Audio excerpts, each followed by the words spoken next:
नमस्कार मित्रांनो, स्वागत आहे पुन्हा एकदा नवीन ब्लॉगमध्ये। सकाळी नवीन वर्षाची सुरुवात करण्यासाठी आम्ही चाललो होतो भीमा कोरेगावला।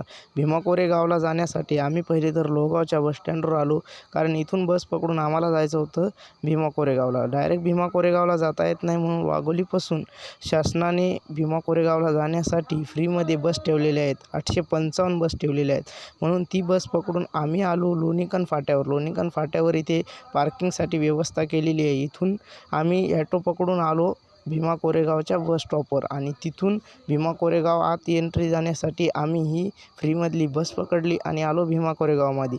आता भीमा कोरेगावच्या स्तंभापर्यंत जाण्यासाठी आम्हाला पायीच जाणं होतं, कारण भीमानुयायी खूप मोठे आले होते आणि गर्दी खूप होती। तिकडे गाडी काहीच जात नव्हतं, फक्त पायीच जाऊ शकत होतो। इथे 500 महारांना सलामी देऊन आम्ही स्तंभाच्या एका साईडला येऊन उभे राहिलो, कारण इथे उभं राहायला जागाही नव्हती, कारण अनुयायीच इतके आले होते। इथे येऊन आम्ही जेवण केलं आणि नंतर निघालो जत्रेमध्ये ज्या वस्तू घ्यायच्या होत्या त्या घेतल्या आणि मूर्त्या पण बघून घेतल्या।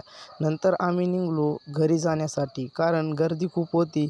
आणि इथे येऊन आम्ही काकडी आणि जाम खाऊन घेतला, कारण भूक लागली होती आम्हाला। नंतर आम्ही आलो तर पुढे भात आणि आलूची भाजी वाटप चालू होते। नंतर आम्ही भात आणि आलूची भाजी खाऊन घेतली।